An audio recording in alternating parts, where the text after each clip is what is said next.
An armored car and a speeding locomotive would seem impervious to crime. Yet in Florida, a driver takes to the road with $20 million of stolen money. And in England, a wily gang stops a train to pilfer its cargo of cash. One plan was brilliantly simple, the other a complex masterpiece. Both were equally daring capers.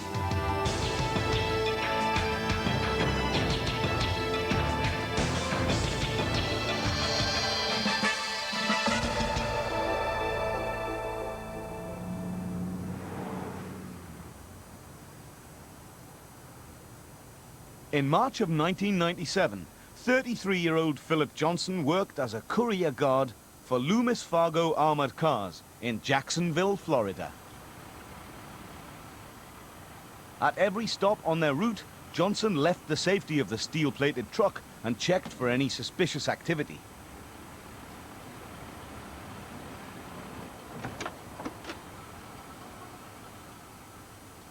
When he was confident that all was well, Johnson entered the stores where retailers would fill bags with their day's takings of cash and checks. The tens of thousands of dollars Johnson collected made him a tempting target to any armed robber. The guard remained completely vulnerable until he could make it back to the safety of the armored car. Meanwhile, the driver stayed in the truck behind the bulletproof glass with the doors locked. If anyone attacked, under no circumstances could the driver let Johnson back inside the truck. He would be stranded outside on his own.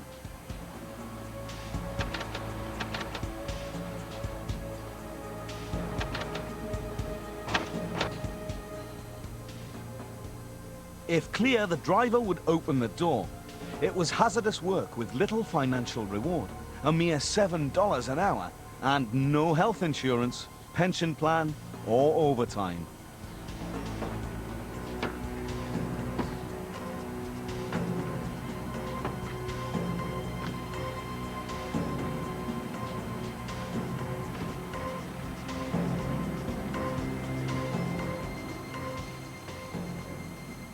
But the dangerous job did have a benefit that Loomis Fargo never contemplated donating. By the evening of March the 29th, 1997, the day before Easter, a plan 5 years in the making was about to be realized. Phil Johnson was motivated to pull the crime off by an extreme hatred for his employer, Loomis Fargo. He felt that he was underpaid, felt that other workers were underpaid, that the working conditions were not what they should have been at Loomis Fargo, and he was going to seek to make a change. As their shift neared its end, Johnson's truck returned to the Loomis Fargo warehouse, fully loaded with cash and checks. As the driver began the routine check-in, a security guard inside the fenced complex identified the courier guard and his truck.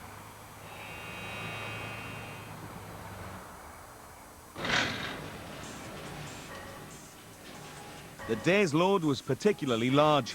It was the Easter holiday weekend, and consumers had crowded the stores and spent huge sums of money. During their shift, Johnson and his driver had collected millions from the busy retailers. Even more cash waited in the company's vault, and each shift, the guards faced the temptation of handling hundreds of times more money than they would ever earn in a lifetime.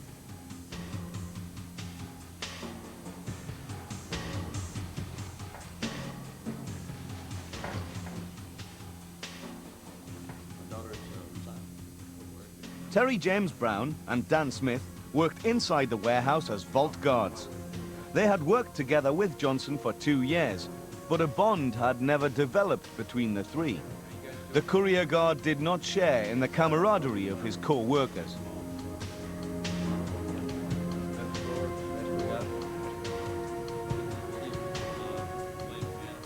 He was an outsider and kept himself to himself.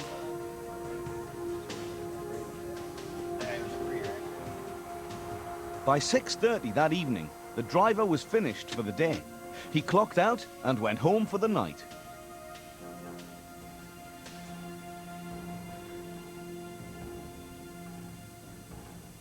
However, Company regulations required Johnson to stay on. As courier guard, he had to wait as the day's load was booked in, then he had to help store the money in the vault.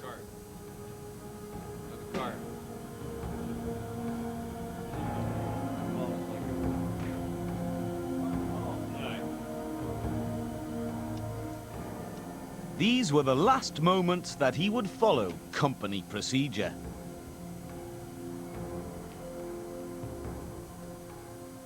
At almost 7 p.m., when all the others had left, Johnson broke his routine of 10 years. He retrieved a bag from his car and sprang into action. All right, that'll be good, man.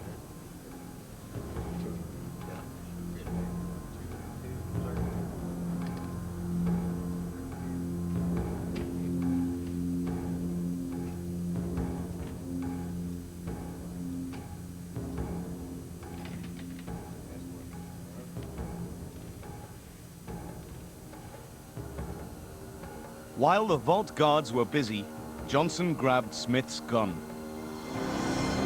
Turn your back. Hands up. Back against the wall. What are you doing? Shut up. Come on out here. Hands up. What the hell are you doing? Shut up! Hands on the back of your head. Now. You got it. Down. Round down. Get the shackles out of the bag. When his shocked co-workers asked him what he was doing, Johnson informed them that this was no joke. He then ordered them to put on shackles and handcuffs and to lie down next to each other on the floor.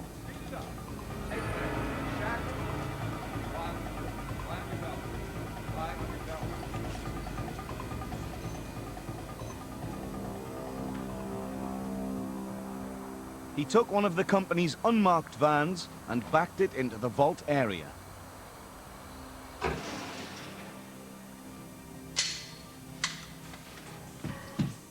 Shackled and handcuffed, Smith and Brown could do nothing but fear for their lives. As they lay on the floor, Johnson entered the vault. It offered him cash in all denominations.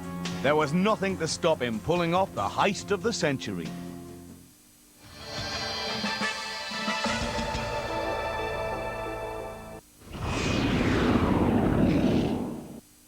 Aviation Security investigates what went wrong on September the 11th and what measures can prevent this happening again. That's Science Night, here on Discovery. I wanted to write about the Vietnamese people in the South and how the war was touching them or not. Total panic. It was terrible. Please make it the cyanide. Don't let it be the nerve gas. I wish people that watch these pictures could actually smell it. I'm convinced that would end it all. Reporters at War, tomorrow at 11 on Discovery. There was a time when controversy could cost you your life. When troublemakers could end their days on the cross. When one young man's deeds would become part of our history. We take you back to the days when Anno Domini began. Son of God, starting Saturday the 10th of April on Discovery.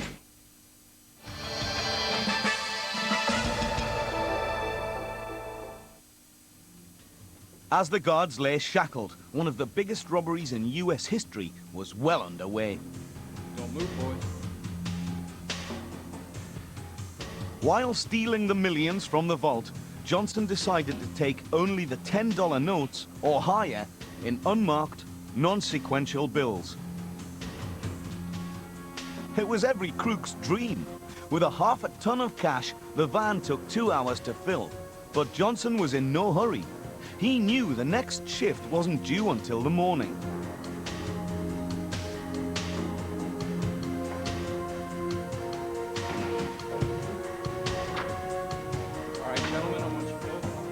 At gunpoint, he moved the 2 bound guards into the back of the van.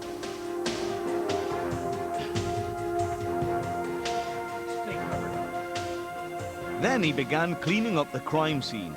He moved the cars belonging to Smith, Brown, and himself out of the employee car park, so no one would suspect anything was wrong. Johnson then grabbed what the police would look for first, his personnel file. He also took the videotapes from the surveillance camera. Last, he set the vault timer so that the door would not open until the next afternoon, Easter Sunday. Everything had gone according to his well-thought-out plan.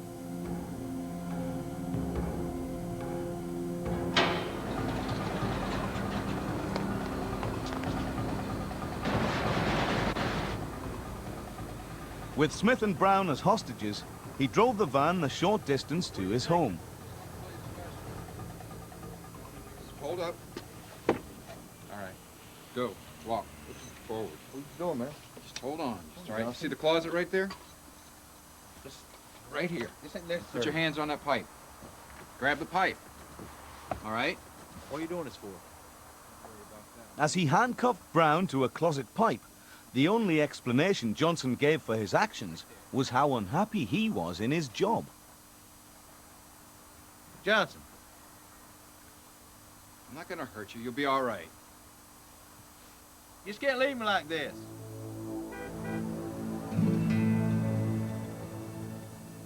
Around midnight, Johnson returned to the van.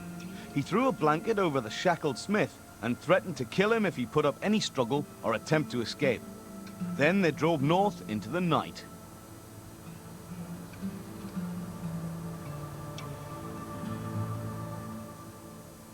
He was a very quiet, withdrawn individual. He had been outspoken at times about his displeasure with Loomis Fargo, but yet he didn't really say what he wanted to do or where else he would go. I think he was just building up some frustration inside at that time over those years. They drove all night, stopping only for petrol. Sometime in the early morning, they stopped so Johnson could unload the money.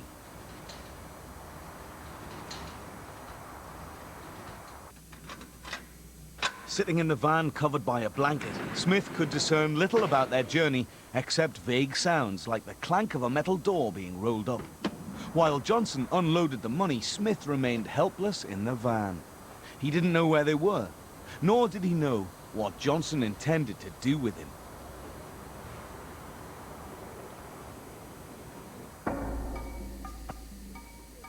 A little more than an hour later, Johnson drove the van to a wooded area in the Blue Ridge Mountains near Asheville, North Carolina. He forced the captive guard to handcuff himself to a tree and then lie down as he ranted about his life and his displeasure about his work. 10 years I worked for that company. Think about that. They didn't pay me my overtime. Laughed at me. Johnson left the guard provisions and warm clothes. Before he drove off, he promised that in 2 days he would call the authorities and inform them of Smith's location.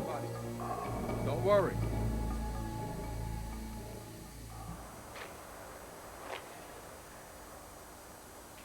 The next morning, employees arrived at Loomis Fargo only to find that they were locked out of the warehouse. They called their supervisor, who arrived with the master set of keys. However, neither keys nor combination allowed them access to the vault. One glance at the monitor of the security camera inside the vault told them why.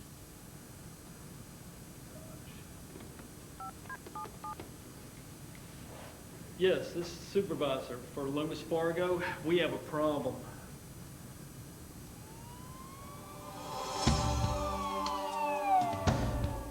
Jacksonville police responded immediately to the call, but they had to wait hours for the technicians to open the vault.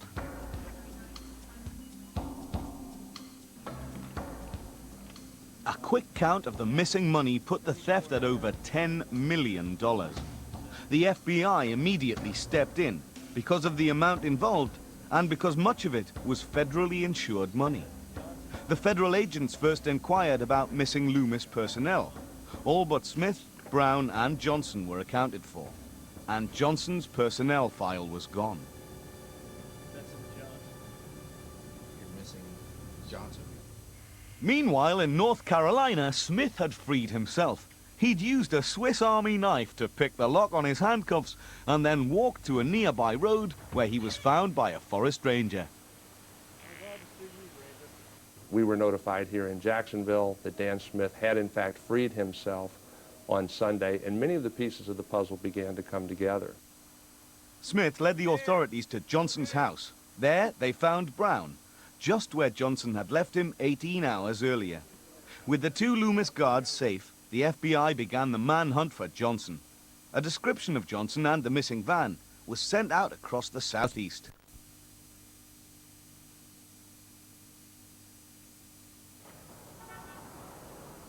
The first lead came from an Army sergeant in Asheville, North Carolina, who spotted an abandoned white van. He reported the stolen vehicle as being the possible missing security van from Loomis Fargo.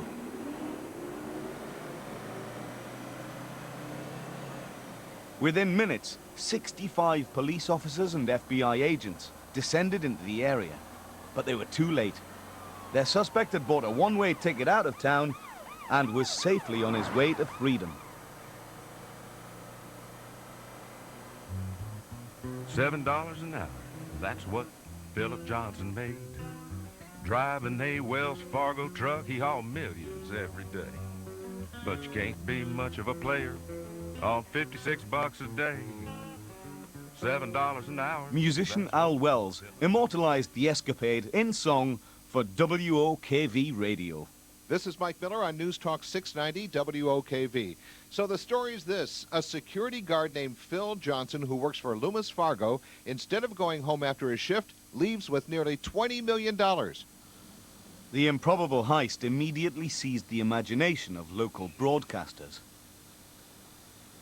There were a lot of people in the audience who were really rooting for Philip Johnson on a lot of different levels. A lot of us could identify with him. I mean, how many people out there have worked in a job which they didn't think was ever going to take them any higher? How many people work in a job that they knew was never going to be any more lucrative? How many times do you work for somebody and realize that you know more than your boss knows and you can't understand why they don't go to you for advice? I think those were all the feelings that Philip Johnson had stored up in him. So when he did pull this off, he thumbed his nose at everybody. He said, I'm better than $7 an hour. I'm smarter than you think I am. And guess what? With all the smarts that all of our bosses have, I could do something that you said was fail-safe. Philip Noel Johnson vanished along with almost $20 million, more money than any individual in U.S. history. We had no idea where Phil Johnson had gone. There was indications that he might be up in Canada. There were indications he could be in Mexico, or that he could be down in Costa Rica or South America. The only hope authorities had of finding Johnson lay in the clutter of evidence he had left in his home. Ironically, it was the chaos that was left behind at his house that created the confusion for law enforcement. There was so much stuff there. Investigators found Johnson's home to be one of a tormented but brilliant loner. They also discovered a paper trail that took them back 5 years earlier. Mucho. As far back as 1992, Johnson began preparing for his crime. Several former roommates told the authorities Johnson was a difficult man to live with. Yo, stop leaving your crap around in my room. Investigators discovered that Johnson stole his roommates' identities. He borrowed their driver's licenses and birth certificates to create a long list of aliases. The FBI began to canvass places where Johnson could have offloaded the money in the North Carolina area. The stops included the Mountain Home Mini Storage, a 100-unit storage warehouse nearly 25 kilometers south of Asheville. What we did was we put out communications through our network of FBI offices and resident agencies all along that corridor to go to all of the storage facilities within their territory, to show the pictures that we had of Phil Johnson, to describe what had happened, to see if there was anyone that had storage facilities in any of the aliases that we had, and whether they could put an alias with a face, and in hopes of finding the money. Nevertheless, no employees at the Mountain Home Mini Storage recognized pictures of Johnson. The investigators left the facility, even though they were actually within meters of the locker where Johnson had stopped the van and unloaded the money.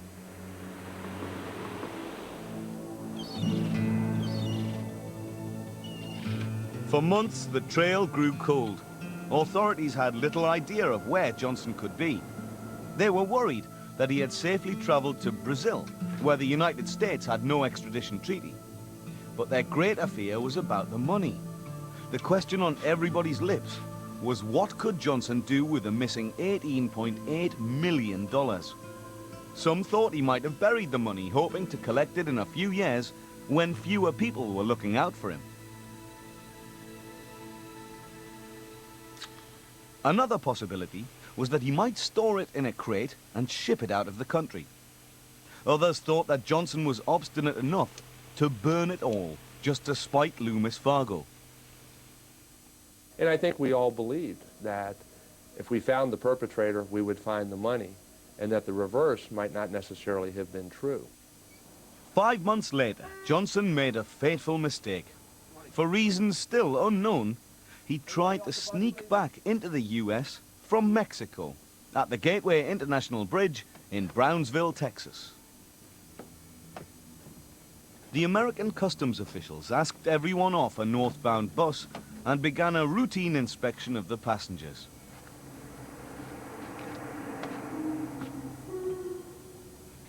Customs Inspector Virginia Rodriguez walked right past a wanted poster for Johnson as she crossed to the bus, but didn't recognize him. In the months since the heist, Johnson had lost weight, let his hair grow long, and was unshaven. She asked him what he had been doing in Mexico for 2 weeks. He said he'd been visiting friends, but the customs inspector was not convinced by the story and asked Johnson for identification. Johnson handed over a North Carolina driver's license. On a hunch, Rodriguez gave the license to a fellow customs agent to run through the National Crime Information Center database. Meanwhile, Rodriguez asked to inspect Johnson's bags.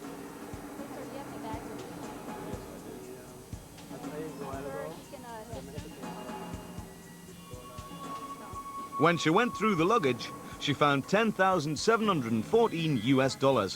Her hunch had paid off. Okay, we got a problem with him on ID check. We're gonna have to detain him. Sir, we're gonna have to take... Her fellow agent returned with the news that the name on the license, Roger D. Lauter, was an alias for Philip Johnson. The computer search came back with the flash alert: "Will extradite from anywhere in the world."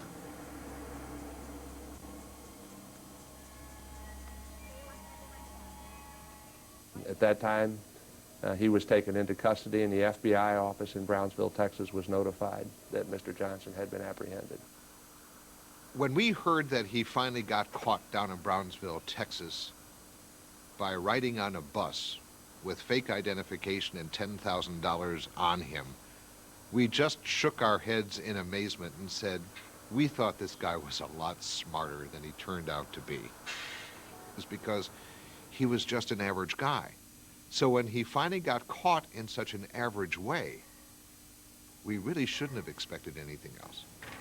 Johnson was arrested and charged with armed robbery, kidnapping, and unlawful flight to avoid prosecution.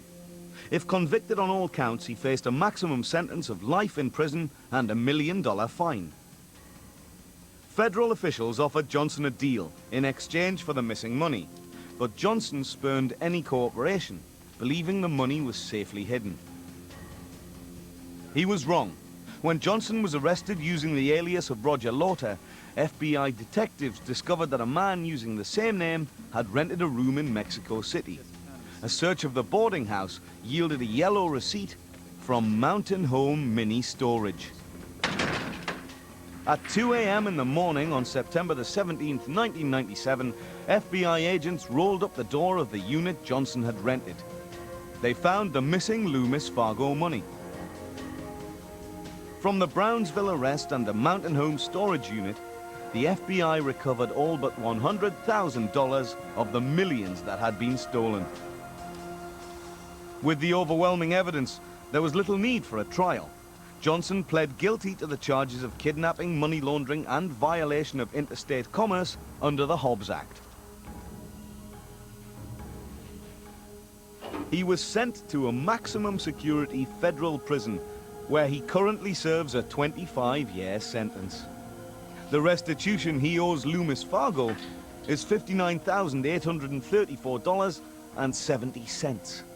it will be paid back through prison labor at a lot less than $7 an hour. Johnson's job put him right where the money was. He was an exception. Crime isn't always so convenient.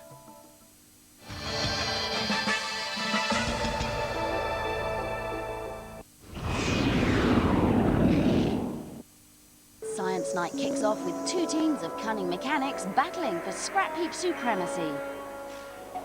That's followed by extreme engineering as we check the progress of a bridge joining North America and Asia. Then aviation security will be investigating what exactly went wrong on September the 11th. That's Science Night here on Discovery.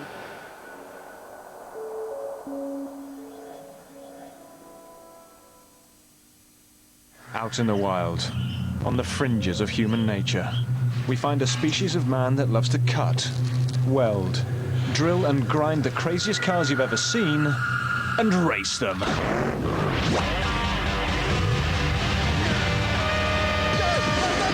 Yes, they're back. 2017's battle it out on land and water in the new series of Thunder Races. Sunday on Discovery. Queen Mary II, the largest and most expensive passenger ship ever built.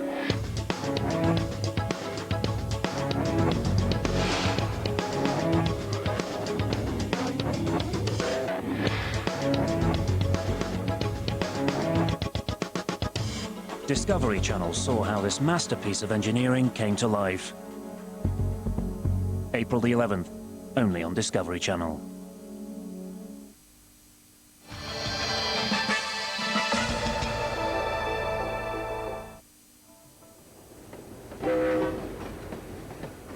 In the early hours of August the 8th, 1963, a Royal Mail train made its run from Glasgow to London.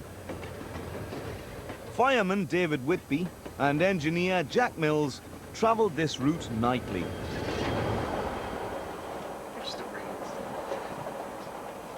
Postal workers routinely sorted and organised the mail during the run. Although it wasn't public knowledge, sometimes these trains also carried huge deposits from outlying banks. This particular consignment was especially large because of the August bank holiday. Security was light, and why not? Trains on this line had made this trip for years without incident.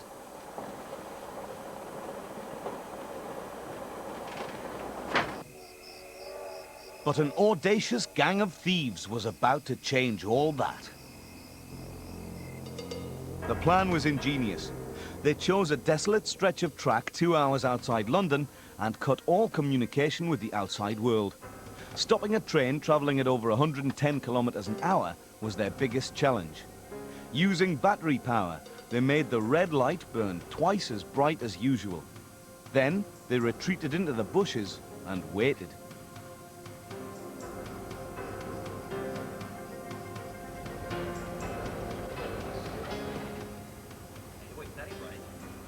Upon seeing the red signal light, engineer Jack Mills quickly stopped the train.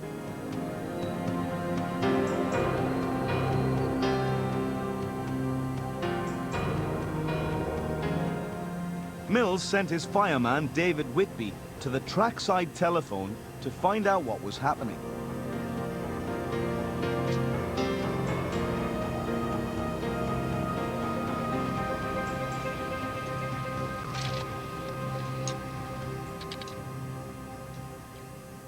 Whitby had made this run numerous times without mishap, so even when he found the cut wires, he didn't immediately anticipate the danger that awaited him. Until it was too late. Whitby was told if he shouted, they would kill him. Then the thieves made sure engineer Mills would also cooperate. Occasionally, the train did stop during its run, so none of the postal workers inside suspected anything was wrong. Put your hands up! Go. Every detail of the robbery had been planned with military precision. While some of the gang members secured the engine, others were assigned to separate the first car from the rest of the train.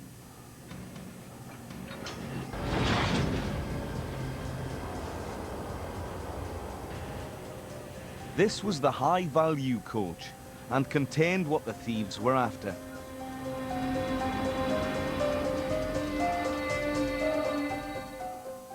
A mile down the track, Mills was ordered to stop the train where the other gang members were waiting.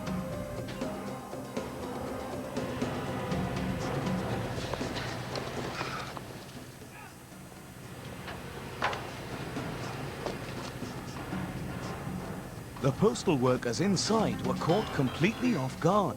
Before they could even comprehend what was happening, the thieves had broken into the coach.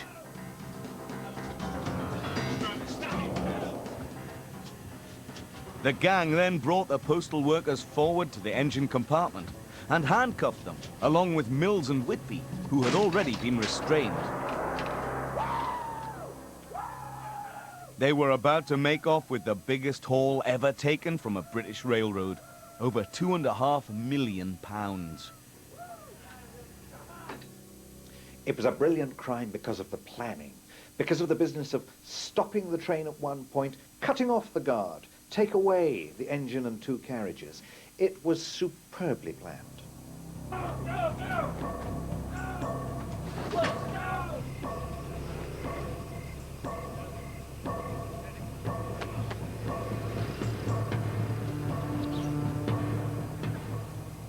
It took the thieves just 15 minutes to completely empty the contents of the high-value coach. 124 sacks filled with money en route from Northern Banks to their London counterparts. The thieves drove off in Land Rovers painted like military vehicles, hoping that anyone who saw them would believe they were soldiers on nighttime maneuvers.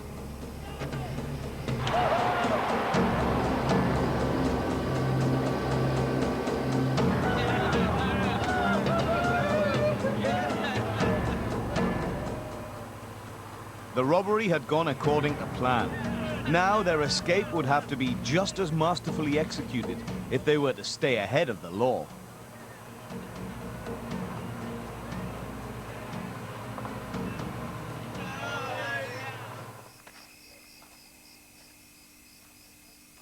Down the track, a signalman was baffled as to why the engine had been uncoupled from the rest of the train. Running to the scene of the crime, he quickly got the answer.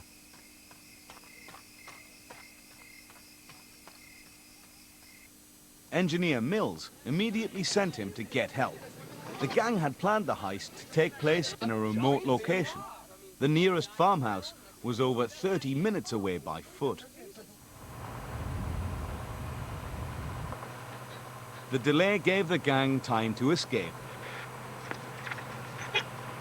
Now, they've got their VHF open, listening for police transmissions, and there's nothing, not a sign of anything. And they think, they blanked it, they put a silence on, and suddenly they hear the police coming, and they hear the wonderful message,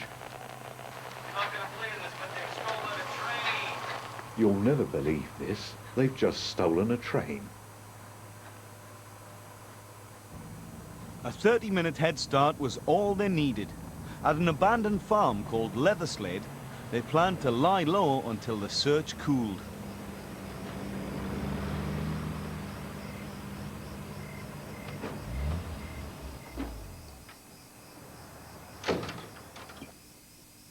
Racing against the dawn, they unloaded the money into the house and hid the Land Rovers in the buildings around the back.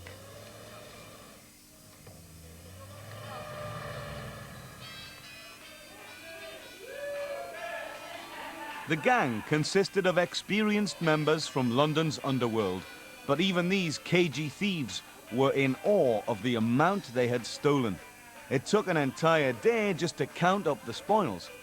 Each man would walk away with the hefty sum of £150,000.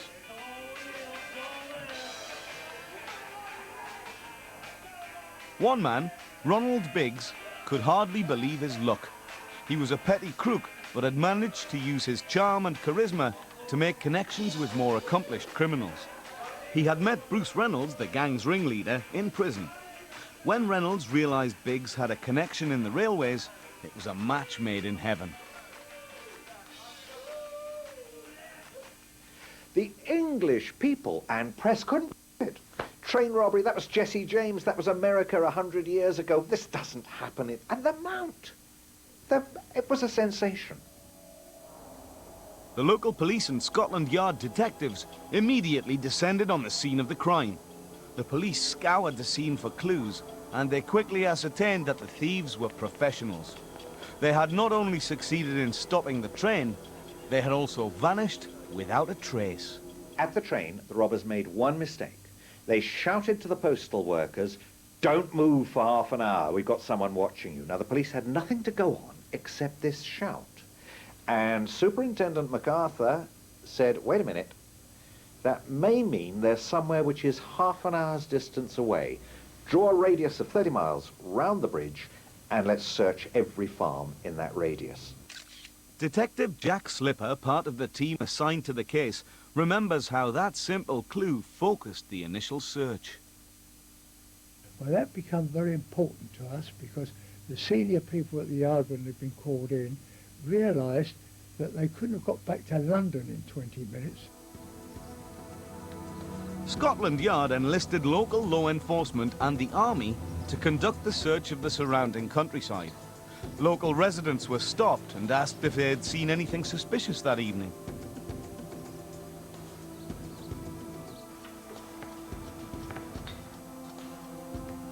The plan was to lie low for at least 4 days at the farm. Each man took a turn at keeping watch, and they carefully monitored the police radio to follow the progress of the search.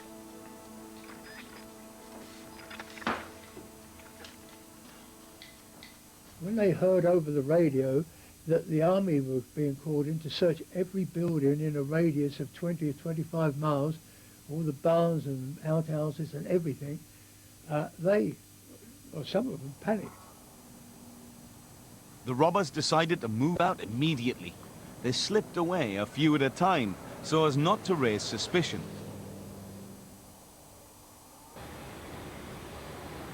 Scotland Yard detectives knew time was of the essence. They had to find the gang before they left the country. They sent plainclothes policemen to scour the underworld for any clues. And they also continued to focus on the surrounding countryside where the crime took place. Surely someone had seen something that night. But the gang members had slipped through their fingers, making it back to London and concealing themselves in the city. The Detective Superintendent MacArthur, today has been a working day.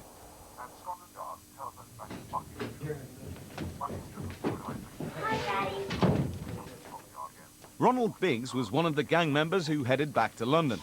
After the heist, he simply returned to his family, went back to his job as a carpenter, and acted as if nothing had happened.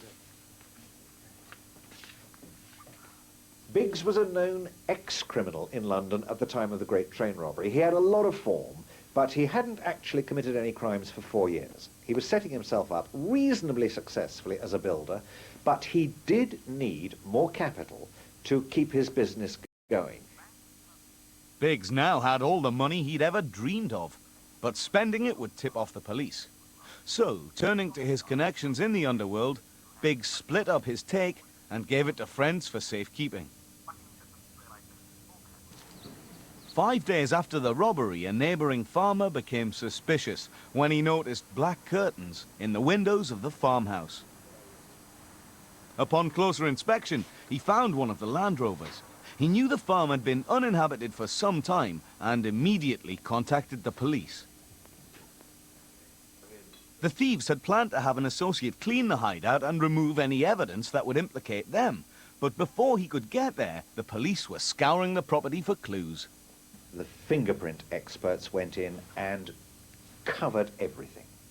And then they found fingerprints on the ketchup bottle, fingerprints on the saucers of milk put out for the cat, fingerprints on the Monopoly money, fingerprints on the salt cellar, fingerprints on one of the wrappers that the banknotes had been in.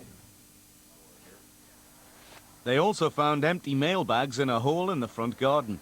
but only £684 in very used notes were recovered. Attempting to conceal their share of the money, two of the thieves hid their stash in a truck and travelled outside London to find a garage to rent. They offered the landlady 3 months' cash in advance.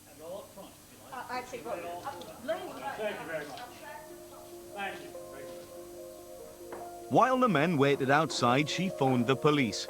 The robbers had unluckily called upon a policeman's widow. She was instantly suspicious when the men pulled out such a large amount of cash.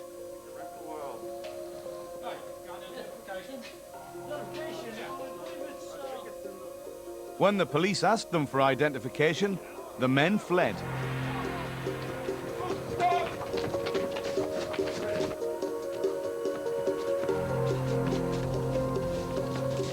Once apprehended, the officers took them back to the truck and inspected it. They found over £140,000 in banknotes.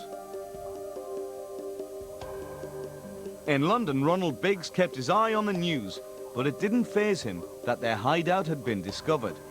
He was confident that he had left nothing behind that could link him to the crime. After weeks of poring over the evidence, Scotland Yard detectives were narrowing their list of suspects.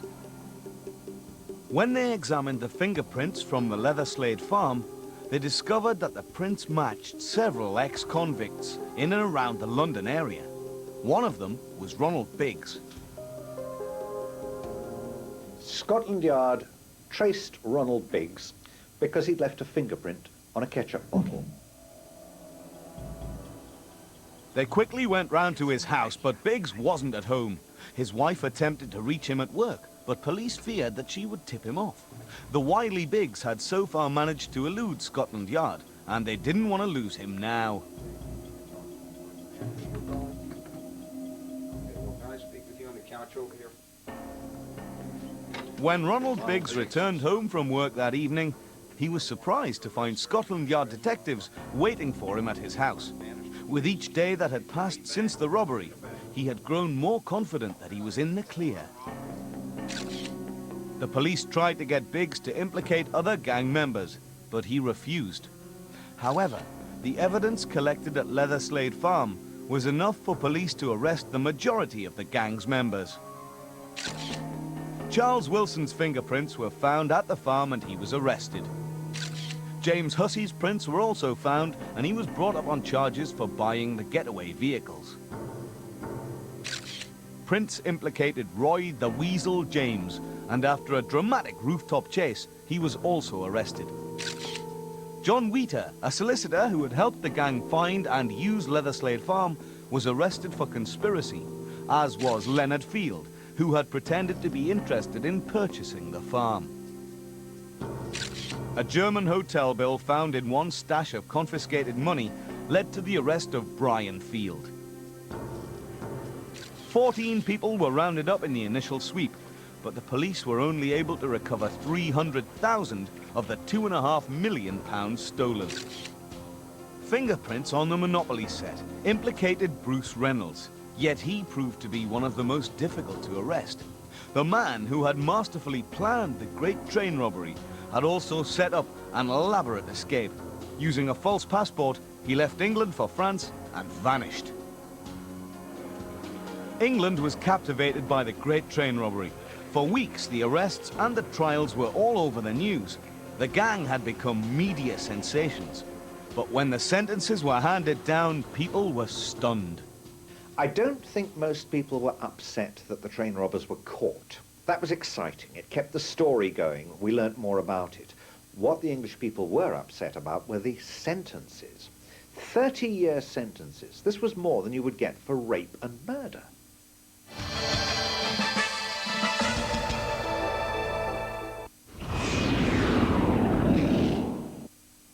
This may look like a load of old rubbish, but here on this scrap heap lies a sleeping army of mechanical monsters. Paintball tanks, ice warriors, railroad racers and power paddlers are waiting to be unleashed. So, welders at the ready, prepare to fight dirty. Join the mayhem in the new series of Scrappy, part of Science Night. Tonight on Discovery Channel.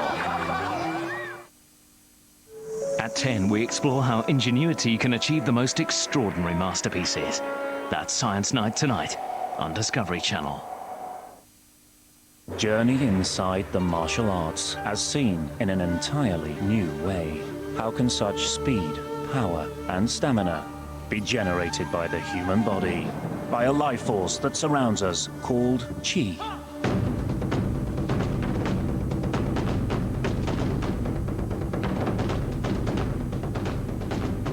Bear witness to true enlightenment.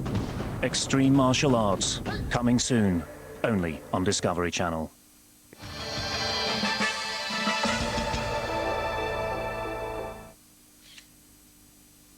Although Ronald Biggs was sentenced to 30 years in prison for his part in the Great Train Robbery, that was not the end of his story. We say it's the most audacious crime of the century, this train robbery. But also, involved in the train robbery, sometime afterwards, was another audacious crime. And that was the most daring escape of all. After his conviction, Biggs was sent to Wandsworth Prison, where he was classified a special watch prisoner. 2 guards sat outside his cell at all times, but this did not deter his plan for escape.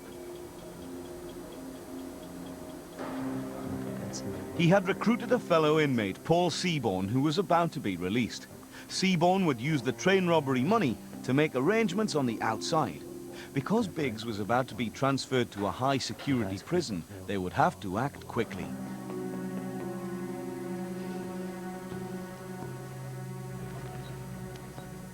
The prisoners were randomly assigned to exercise periods in an effort to thwart any plans for escape. When Biggs and his 2 fellow inmates were finally all together in the yard, the escape was on.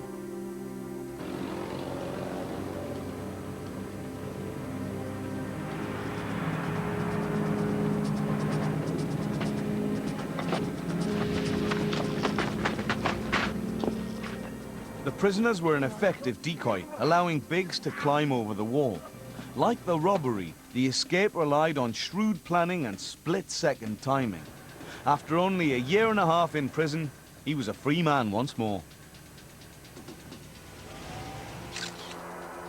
Using the proceeds from the robbery, Biggs went to Paris and had plastic surgery.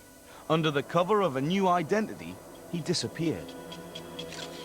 Only a few years later, Bruce Reynolds' luck ran out. 5 years after the robbery, Scotland Yard had finally snared the gang's ringleader. Now the focus was on Biggs. The manhunt led them to Australia. Scotland Yard spent months chasing leads, but Biggs kept one step ahead of the law. Persuading a friend to lend him his passport, he traveled to Brazil. Biggs lived in Rio de Janeiro under an assumed name for 4 years. The money from the robbery, now spent, he needed to cash in on his exploits. He persuaded the British newspaper, the Daily Express, to buy his incredible story. The brazen Biggs now, in essence, was soliciting all of England to fund his life on the run. Having discovered his location, Slipper left for Brazil to bring back the man who had eluded the authorities for 9 years. He kept observation on that hotel for many hours, and at 12 o'clock, or just after 12 on Friday, I saw Biggs enter the hotel. Slipper arrested Biggs at the Hotel Trocadero, but just as he was about to take the train robber back to England, Biggs found a way to halt the proceedings. His girlfriend Raimunda, who was an exotic dancer, rather an exotic figure, announced that she was pregnant. Brazil has a law that the parent of a Brazilian citizen may not be extradited. They must stay and try and support their child. Slipper returned to England empty-handed. Once again, Biggs had evaded capture. For Biggs, his years in hiding were now over. He was officially protected by the Brazilian government. The petty crook became one of Rio's tourist attractions and was considered a folk hero. Then, on the 7th of May 2001, Ronnie Biggs returned to the UK after 35 years on the run. Hours after his arrival in London, he was sent back to prison. He unsuccessfully appealed his prison term and is currently serving out the remainder of his 28-year sentence. The gang paid dearly for the crime of the century, with the majority serving 10 years before being granted parole. The great train robbery, though cunning in its conception and daring in its execution, ended in disaster for everyone involved.